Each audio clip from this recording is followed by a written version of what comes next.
community manager, il est chargé de gérer la présence d'une personne, d'une marque, d'une entreprise, d'un groupe sur les réseaux sociaux. Alors, en général, on parle d'abord de Facebook parce que c'est le réseau social le plus connu. Mais au jour d'aujourd'hui, je me demande, est-ce que lui qui est dans le métier depuis bientôt une dizaine d'années, est-ce qu'il sait combien de réseaux sociaux existent? En fin 2013, le décompte était à 260 à peu près. Aujourd'hui, il y a même des réseaux sociaux spécialisés uniquement pour le Sénégal.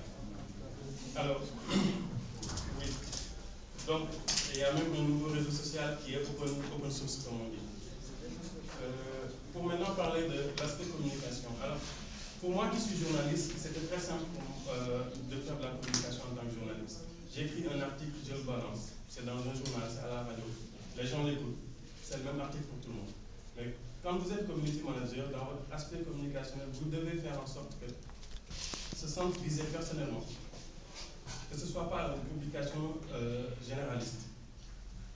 Effectivement, quand on crée une page Facebook, on cherche à avoir beaucoup de likes, beaucoup de j'aime sur la page. On évite de dire le mot fan. Le mot Facebook, pour ceux qui n'aiment pas, ce sont les fans de la page. Mais ce n'est pas très communicatif. Donc on dit avoir des j'aime, des likes. À la base, c'est ça. Mais en réalité, aujourd'hui, ce qu'il faut rechercher quand on est community manager, c'est ce qu'on appelle la portée et l'engagement. La portée, c'est un ami de ce fan va partager, c'est ça qu'on recherche. Et l'engagement. L'engagement derrière, c'est qu'est-ce que les gens font de cette publication lorsqu'ils la partagent. Qu'est-ce qu'ils en disent? Ils disent, c'est dernièrement avec le fameux Je suis Charlie. 3 Suisses, ils ont repris un Je suis Charlie en y intégrant le nom 3 Suisses. Ça a fait un big fail, ce qu'on appelle un big fail. Ça a été super partagé, mais c'est pour dire, regardez ces gens qui ont comme récupération, c'est pas bien.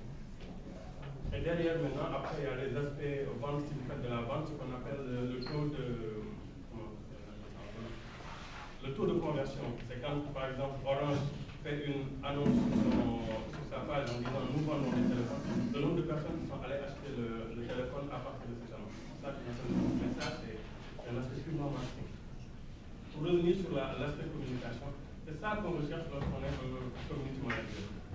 C'est de faire en sorte, c'est pas d'avoir 10 millions de likes. Vous pouvez avoir une page qui a 10 millions de likes, mais lorsqu'elle publie, il y a 10 personnes qui aiment la publication et personne ne la partage. Pourtant, cette page a 10 millions de likes. Mais vous pouvez avoir une page qui a 1000 likes, mais lorsqu'elle publie, c'est tellement partagé que vous verrez en bas 5000 et quelques partages, mais juste 1000 fans sur la page. C'est ça les véritables publications réussies. Lorsque vous devenez un community manager, ça doit être ça. Je ne sais pas si certains d'entre vous vont souffrir de gagner rien. Ce n'est pas une entreprise, ce n'est pas un truc. Elle publie des histoires comme ça qu'elle écrit. Mais en réalité, lorsque l'histoire d'abord elle vous parle, parce que c'est pour ça que je vous la dis. Vous pouvez avoir 10 000 personnages sur la chronique, mais il y a un personnage qui vous parle exactement. Et ensuite, l'autre truc, c'est que maintenant, lorsque vous commentez, qu'est-ce que la page vous répond? Est-ce que la page va vous répondre comme un serveur automatique pour vous dire merci de votre commentaire? Ou bien la page va vous donner une réponse qui va sembler vous parler à vous, rien qu'à vous. Il est arrivé souvent que quelqu'un fasse une publication, par exemple. Derrière, les gens vont commenter cette publication, commenter les généralistes. Je vous rappelle une fois un opérateur téléphonique du Sénégal, que je ne vais pas citer, son community manager avait mis sur Twitter, c'est le week-end, dites-moi quelle est votre température idéale pour le week-end. J'ai eu envie de lui répondre, et si je vous disais 36 degrés, est-ce que vous allez me faire une offre qui va maintenir ma température à 38 degrés tous les jours? C'est ça le truc, c'est-à-dire lorsque vous faites aussi, ne faites pas une publication juste parce que vous devez publier. Ne vous dites pas, ça fait 3 jours que je n'ai pas publié, il faut que je publie un truc. Publiez lorsque vous sentez qu'il y a quelque chose à dire. Lorsque vous êtes Orange, par exemple, oui, Orange a 10 millions de choses à dire. Orange est dans 10 millions de choses. Orange sponsorise ma poétise, un café avec. Il faut toujours trouver un truc à faire qui peut parler à un certain nombre de ces femmes. Mais lorsque vous faites un truc genre comme sur Twitter où il n'y a pas de cible réellement, donc c'est assez généraliste, que vous mettez, que vous utilisez tous les hashtags possibles en mettant un truc qui ne dit en rien, sur lequel en fait votre communication ne gagne rien réellement. Les gens ils vont vous répondre bénéfice. Après, qu'est-ce que vous allez leur répondre? Or, un community manager, c'est justement cette gestion de la communauté qui tourne autour de ce que vous gérez. Et la gestion elle est quotidienne, c'est un peu comme, je ne sais pas moi, Votre prof ici, il entre dans la salle, il vous parle, il fait son cours, ok, c'est le même cours que tout le monde. Mais imaginez derrière, après, est-ce que quelqu'un a une question? Chacun lève, quiconque pose une question vous dit, ah, j'ai pas ta réponse. Quelqu'un d'autre pose une question, j'ai pas ta réponse. Là, il gère par la communauté. Gérer la communauté, c'est pas juste la publication, mais c'est ce que vous faites après derrière de cette publication-là. C'est les ampleurs que ça va prendre. Après, vous ne pourrez jamais être un community manager parfait et vous dire, qu'est-ce que j'ai fait? Il m'est arrivé d'être réveillé jusqu'à 3 h du matin parce que j'ai fait une publication et les gens sont là en train de répondre, certains viennent vous insulter. Il ne faut pas que ces insultes partagent sur la page. Ça, c'est un peu la question à laquelle je réponds souvent lorsque je dis je suis community manager. On me dit à quelle heure vous dormez? Parce qu'en réalité, vous vous levez la nuit pour aller boire un verre d'eau, avant de vous recoucher, vous regardez vos notifications. Il n'y a pas d'insultes, il n'y a pas de questions gênantes, il n'y a rien. Ok, d'accord, je peux me l'endormir. Sinon, vous allumez votre ordinateur, vous restez éveillé devant. C'est un peu aussi notre quotidien. C'est très. Je veux dire, moi j'ai découvert le métier il y a à peu près 3 ans. Je suis arrivé, je faisais un stage dans une ONG. Ils m'ont dit, j'ai déposé pour être chargé de com. Ils me disent, oui, vous voulez être notre community manager? Je suis allé sur Google, j'ai tapé le community manager, on m'a expliqué. Après, je me suis dit, moi qui n'ai que 100 amis sur Facebook, comment je vais faire? Il faut que lorsque je crée une page, je me suis dit, ok, il faut que j'ai 10 000 amis comme ça. Bon, c'est pas possible d'avoir 10 000 amis, maximum c'est 5 000. Il faut que j'ai plusieurs amis comme ça. Dès que je truc, j'envoie, tout le monde va liker. Vous le faites, après vous vous rendez compte que ce n'est pas ça le game. Ce n'est pas ça réellement le jeu. Le jeu, c'est de parler à chacun. C'est lorsque vous publiez une photo, que cette photo puisse parler à chacun. C'est lorsque vous publiez un texte, que ce texte-là puisse parler à chacun, que chacun se sente prêt à s'engager avec ça. C'est-à-dire à en discuter, à en parler, à aimer. C'est ça qu'on recherche réellement. Et lorsque vous êtes sur une page commerciale, tout ça, oui, là, après, derrière, vous parlerez de l'aspect marketing, le taux de conversion, combien de ventes. Ça, c'est autre chose. Mais réellement, au jour d'aujourd'hui, si je dois dire la gestion des communautés virtuelles, c'est ça en fait. Vous pouvez avoir une page avec 10 000 fans. Il faut que chaque fois que vous publiez, que vous ayez l'impression que chacun de ces 10 000 fans ait l'impression que vous êtes entré dans son salon, vous êtes assis avec lui, vous lui avez présenté votre message. Un peu comme font les maîtres de le présenter. Alors plus tard, si vous avez des questions, nous pourrons essayer de les poser. Comment accéder à ce métier? Quelles sont les compétences à avoir pour être un bon community manager, pour se faire recruter? Quels sont les salaires qui existent dans ce secteur d'une manière globale? Et quel est l'avenir de ce métier dans les organisations? Pour devenir CM, il y a 2 façons. La première, c'est de faire une formation en community management, soit dans une école de commerce ou de formation ou dans une business school, pour faire une formation certifiante dans le cadre d'un séminaire et avoir les bases, la philosophie et les compétences qu'il faut pour accéder à ce métier. Sur le plan international, il existe des formations diplômantes. Il n'y en a pas beaucoup, il n'y en a pas plus de 10 ou 15, à ma connaissance, qui donnent des diplômes de fin de cycle spécialisés en community management. Au Sénégal, il y en a peu, peut-être 1 ou 2 écoles, qui peuvent vous donner un master ou une licence en community management. Ce qui existe jusqu'à présent dans le cursus universitaire, et les écoles de formation, c'est des formations en communication, des formations en ingénierie d'affaires, des formations en marketing digital ou des formations qui sont liées par exemple au technico-commercial. Dans le cadre de ces formations, on se permet souvent de faire quelques modules qui sont liés à la communication digitale, au marketing 2.0. Donc pour faire une formation en community management, si vous voulez le faire au Sénégal, vous aurez des problèmes. Parce qu'il n'existe pas de diplôme signé master en community management. Bon, je ne sais pas si au niveau de votre école ça existe, et au niveau des autres écoles aussi, on peut dire que ce manquement-là doit être corrigé. Parce qu'énormément d'entreprises aujourd'hui emploient les community managers qui sont de véritables professionnels. Je vous donne l'exemple de Orange, de Tigo, des banques, des écoles de commerce, des institutions, des ONG, qui aujourd'hui recrutent des community managers. Mais ces community managers-là, où est-ce qu'ils ont appris le métier? Pour la plupart, c'est des gens comme nous, qui sont des early adopters, des gens qui ont adopté la technologie très vite et qui ont appris le métier dès la naissance ou dès les balbutiements des premiers réseaux sociaux en 2006. Donc ces gens-là, ils proviennent de la profession. C'est comme Pape Ismaïla, il a une formation de journaliste, il sait écrire des articles, il sait faire plein de choses, il a de l'énergie, c'est un jeune. Il arrive dans une organisation, on lui dit, nous voulons que vous soyez notre community manager. Et il est prêt à apprendre. Donc, au fil du temps, il apprend sur le tas, il accumule un certain nombre de choses, il côtoie des experts, et on lui... Je suis encore un étudiant là. Donc, au fil du temps, on a les compétences clés qui peuvent permettre aujourd'hui de se réclamer comme community manager. Mais Major est l'exemple type. Major a eu plusieurs expériences. Il était un étudiant qui était orienté technique. Il faisait tout ce qui était réseau, tout ce qui était informatique et télécom. Quand on s'est rencontrés dans l'écosystème, je pense qu'on s'est connus sur Facebook ou sur Twitter, il était déjà dans ses affaires. Il gérait des pages, il faisait des initiatives, il était débordé d'énergie. Donc, j'ai eu un contrat avec une structure de la place, Studio Sankara, qui était chargée, elle, de lancer et de gérer de la communication, la réputation et de lancer ce qu'on appelait le climat. Donc, la mission m'a été confiée d'élaborer la stratégie, de mettre en place un community manager et de le suivre pour toute l'organisation. La première expérience, c'est que j'ai pris quelqu'un d'autre, que je pensais être doué, qui était dans la profession. Il faisait beaucoup de tapage sur Facebook.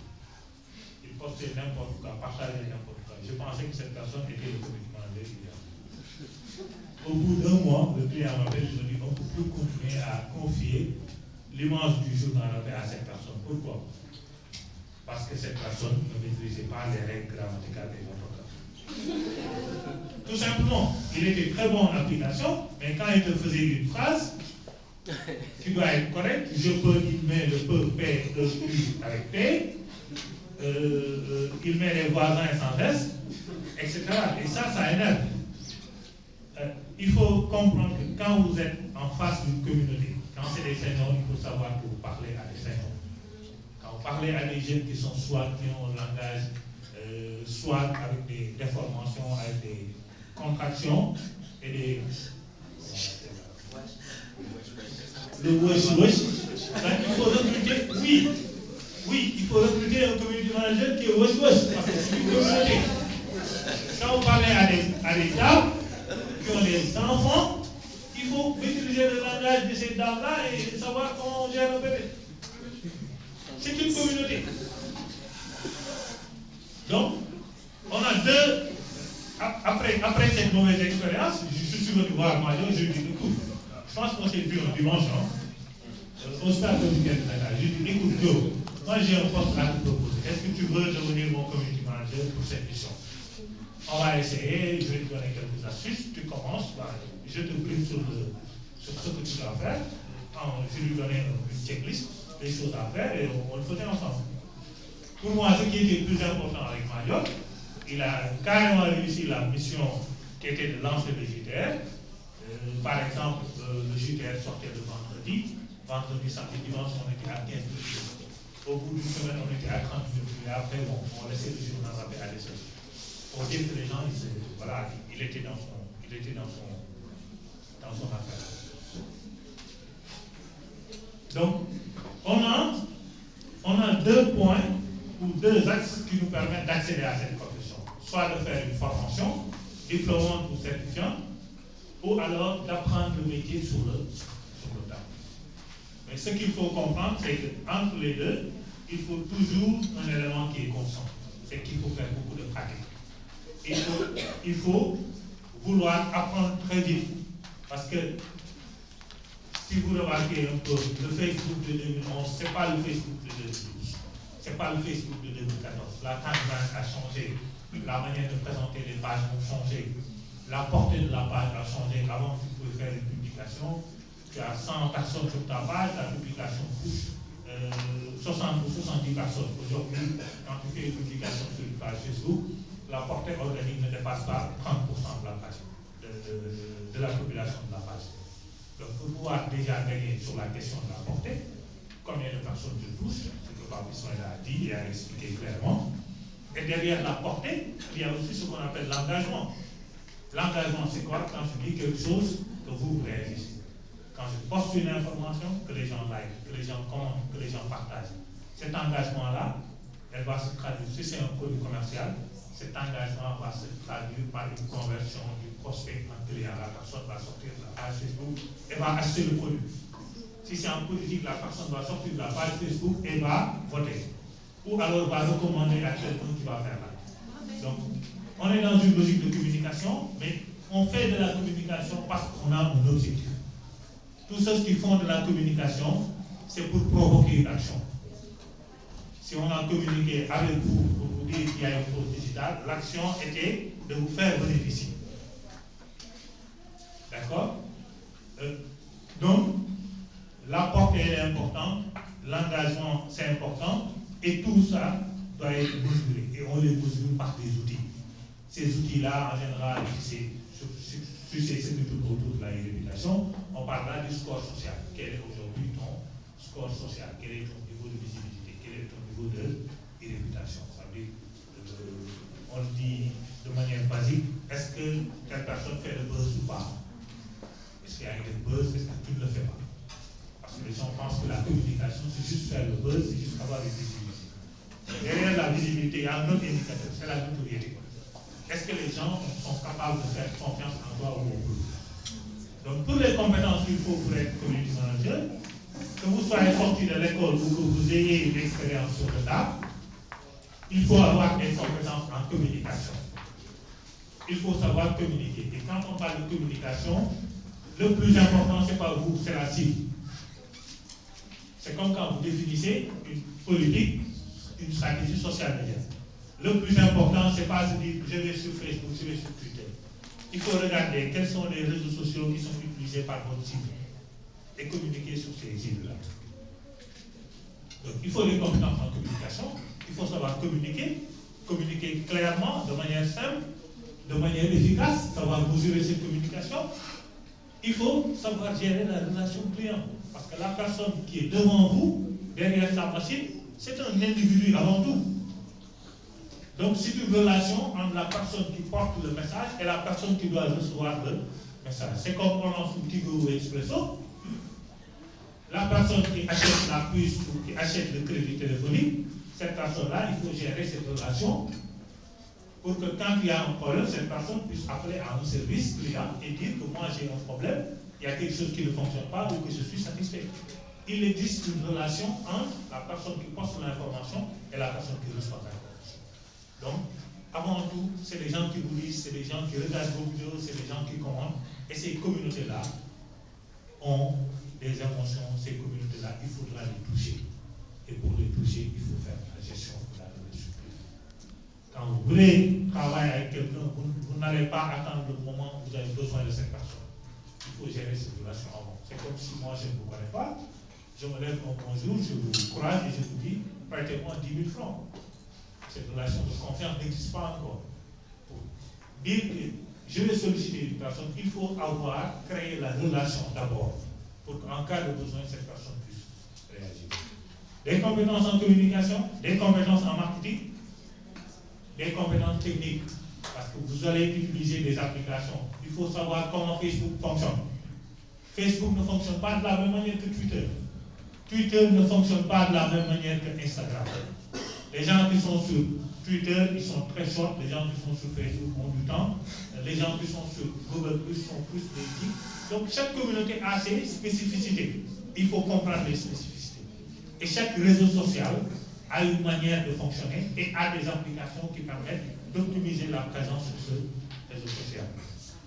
Et Je pourrais continuer sur les compétences en analyse, sur ce que vous faites, est-ce que c'est rentable ou pas. Mais il y a une compétence qui est essentielle. C'est la diplomatie. Il faut savoir être diplomatique. Quand vous gérez une communauté européenne. Quand il faut sourire, il faut sourire. Quand il faut être ferme, il faut être ferme. Quand il faut s'amuser, il faut s'amuser. Mais il faut savoir gérer les conflits. Parce que dans les communautés que nous gérons, il y a toujours des conflits. Je donne un exemple. J'achète une connexion Orange que je mets sur mon téléphone.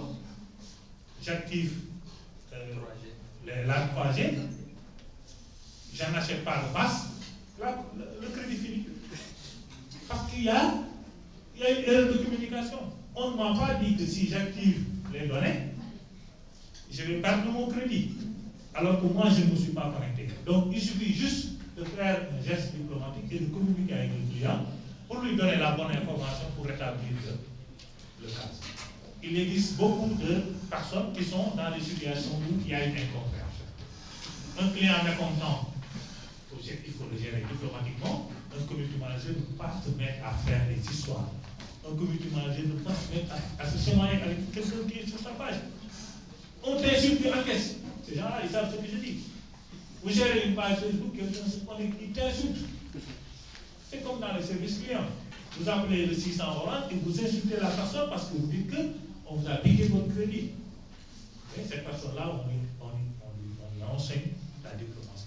Il faut être calme, il faut être relax. Il faut essayer de parler avec la personne et personnaliser le discours.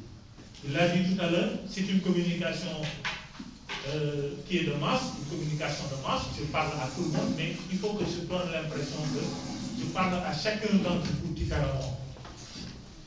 Parce que la communication aujourd'hui est singulière. Le client lui-même, il est singulier. Il faut donner l'impression au client que c'est lui qui bénéficie d'un privilège que vous lui donnez. Et qu'en traitant avec vous, en communiquant avec vous, lui, il est en train de faire du mal. Parce que tout simplement, vous lui rendez service. Quand vous vendez des pommes, il ne faut pas tout le temps se mettre à dire je vends des pommes. Des fois, il faut donner de l'information à la personne qui est devant vous. Il ne faut pas attendre le moment pour venir dire moi je vends. Donc ce qu'il faut faire, c'est que quand vous voyez les pages, Tabaski, on souhaite du joyeux Kabir, etc. Noël, on dit joyeux Noël. Pourtant, les entreprises n'ont pas intérêt à le faire. Et les entreprises le font parce qu'il ne faut pas attendre le moment venu pour parler de ça. Et dans ce domaine-là, il y a deux choses qui sont importantes, qui sont très importantes. Ce qu'on appelle le brand content et le content marketing. C'est le fait de pouvoir parler d'une chose qui intéresse le client sans pouvoir citer le produit ou le service. Il faut savoir rendre service. Aujourd'hui, si j'étais community manager de la page ESNT, une page qui s'adresse aux étudiants, un produit qui s'adresse aux étudiants, je ne parlerai pas tout le temps du produit. De temps en temps, je leur donnerai des informations sur les métiers, de temps en temps sur les avis de recrutement, de temps en temps pour les pousser à venir se connecter et avoir la bonne information. Quand les gens là sauront que sur cette page-là, c'est cette page qui va vous donner la bonne information, le jour où ces gens-là seront sur cette page, vous pourrez leur montrer des offres et en profiter pour négocier avec. Il faut trouver toujours un prétexte. Quand je vous rencontre et que je dis accordez-moi un rendez-vous, quand vous dites oui, je suis d'accord, il faut que je considère que vous avez dit oui, alors que vous auriez pu dire non. Donc il faut que je saisisse l'occasion. Les salaires, bon, je vais demander à moi de le communiquer. Ça va être compliqué, ça va être compliqué. Les community managers les mieux payés en Afrique dans les entreprises de télécommunications, de Dakar à Abidjan, c'est à peu près de 600 000 francs net pour des gens qui n'ont pas eu de formation community management.